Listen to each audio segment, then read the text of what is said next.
आज मैं आपको एक दिन सुनाने आई हूँ, एक ऐसा दिन जिसने पाकिस्तान की सियासत, जमहूरियत और अवाम के दिलों को हमेशा हमेशा के लिए ज़ख्मी कर दिया। और वो दिन है 27 दिसंबर 2007। एक ऐसा दिन जिसने एक मजबूत आवाज़ को हमेशा के लिए खामोश कर दिया। रावलपिंडी के लियाकत बाग की वो चीखों पुकार आज तक कोई नहीं भूल पाया। 18 बरस बीत गए, लेकिन आज भी शहीद मोहतरमा बेनज़ीर भुट्टो की यादें दिलों को लहूलुहान कर देती हैं। 27 दिसंबर 2007 सुपहर का वक्त, ठंडी शाम, लियाकत बाग के बाहर लोगों का एक बड़ा हुजूम है। हर तरफ कौमी परचम और पाकिस्तान पीपल्स पार्टी के परचम हवा में लहरा रहे हैं। नारे लग रहे हैं, पाकिस्तान जिंदाबाद, जमहूरियत जिंदाबाद, बीबी जिंदाबाद। आंखों में उम्मीद है और दिलों में बस एक नाम, बेनज़ीर भुट्टो।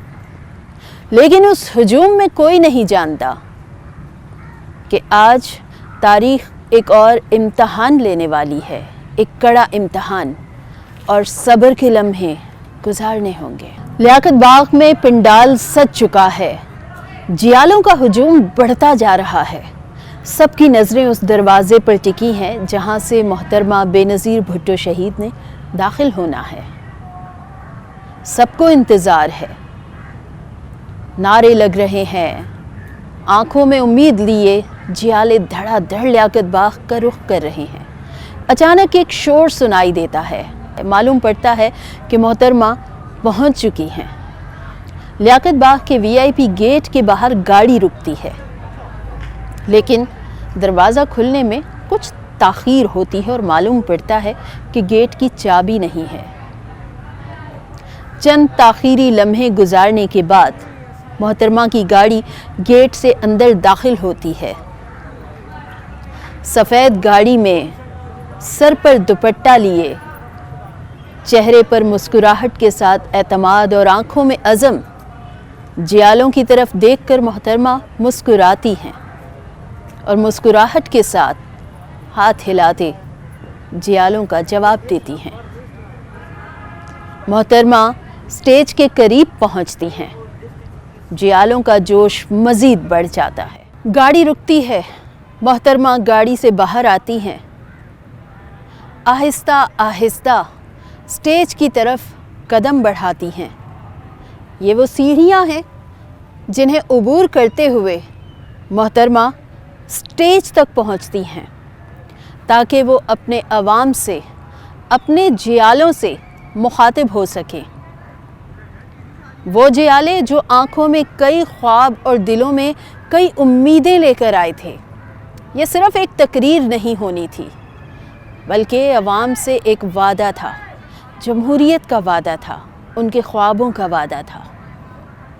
दिन में शायद कई बार मोहतरमा ने अपनी तकरीर को देखा होगा, क्योंकि उन्होंने यहाँ पर मुखातिब होना था लियाकत बाग में अपने अवाम से, अपने जियालों से। कोई नहीं जानता था कि मोहतरमा की ये तकरीर उनकी आखिरी तकरीर होगी। अवाम से जब वो मुखातिब हो रही हैं तो शायद उनके वो आखिरी अल्फाज होंगे। वक्त तेज़ी से गुज़रता है। बीबी इस स्टेज पर मौजूद होती हैं, उठती हैं, माइक की तरफ कदम बढ़ाती हैं। मज़बूत आवाज़, पुरअज़म लहजा, अवाम से मुखातिब होती हैं और कहती हैं, मैं जानती हूँ मुझे धमकियाँ दी जा रही हैं, लेकिन मैं नहीं डरती। मैं मौत से नहीं डरती। मैं अवाम के बग़ैर नहीं रह सकती। जियालों का जोश यहाँ से और बढ़ता है। बीबी जिंदाबाद के नारे मज़ीद लगते हैं और वक्त गुज़रता ही जा रहा है। जलसा अपने इख्तिताम की जानिब बढ़ता है। बीबी अपनी तकरीर ख़त्म करने के बाद स्टेज से रवानगी के सफ़र के लिए जाती हैं। शाम मुकम्मल ढल चुकी है, जलसा इख्तिताम पजीर हो चुका है। بیوی شہید محترمہ بے نظیر بھٹو اپنی گاڑی میں آ کر بیٹھتی ہیں۔ اچانک عوام کا ہجوم امڑ آتا ہے، ہر طرف لوگ ہی لوگ ایک مرتبہ پھر بیوی کی ایک جھلک دیکھنے کو بےتاب ہیں۔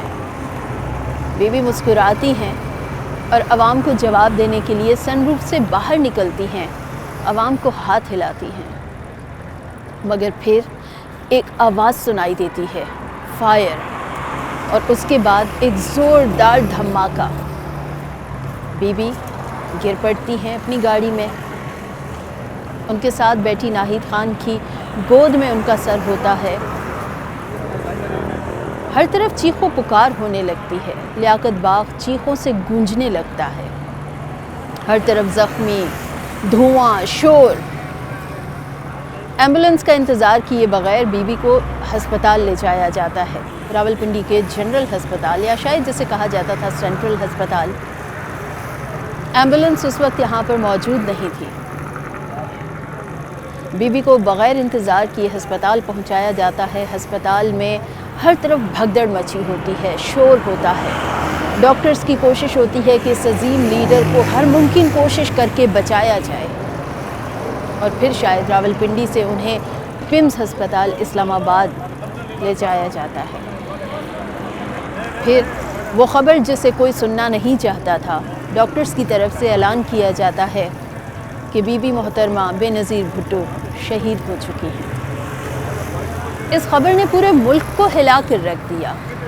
ایسا لگتا تھا جیسے کسی کا کوئی اپنا بچھڑ گیا ہو۔ عوام وہ درد سہ نہیں پا رہے تھے، ہر طرف آگ، جلاؤ، گھیراؤ۔ ایک طرف محترمہ شہید ہو چکی تھی اور دوسری طرف ان کا یہ جائے شہادت کا مقام، جسے اسی وقت فوری طور پر پانی سے دھو ڈالا گیا۔ یہ صرف ایک سیاسی قتل نہیں تھا، بلکہ ایک شہادت تھی، ایک خواب کی شہادت۔ سوچنے والے سوچتے ہیں کہ آج شاید لیاقت باغ میں مکمل خاموشی ہے، لیکن نہیں۔ شہید محترمہ بے نظیر بھٹو کی آواز آج بھی جمہوریت کی صورت میں موجود ہے۔